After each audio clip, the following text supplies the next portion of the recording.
বেগম খালেদা জিয়ার চিকিৎসায় এফআর কেয়ারে ব্রিটিশ বিশেষজ্ঞ রিচার্ড বেইলি।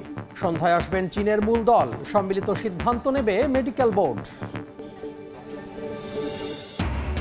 গুমের মামলায় শেখ হাসিনা সহ 17 জনের বিরুদ্ধে অভিযোগ গঠনের শুনানি শুরু।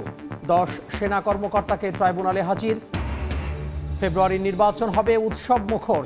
গর্ব করবে গোটা জাতি, জানালেন প্রধান উপদেষ্টা। সশস্ত্র বাহিনীকে ঐতিহাসিক ভূমিকা রাখার আহ্বান। আন্দোলনে স্থবির শিক্ষাঙ্গন। মাধ্যমিক শিক্ষকরা কর্মবিরতি প্রত্যাহার করলেও এখনো চলমান প্রাথমিকে। ক্ষুব্ধ অভিভাবকরা। শাস্তির হুঁশিয়ারি মন্ত্রণালয়ের।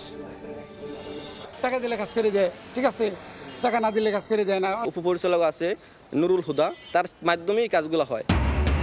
উত্তরা পাসপোর্ট অফিসে দালালের দৌরাত্ম্য। টাকা দিলে মেলে কাগজপত্র ছাড়াই। চক্রে জড়িত কর্মকর্তা কর্মচারীও। প্রমাণ পেলে ব্যবস্থার আশ্বাস।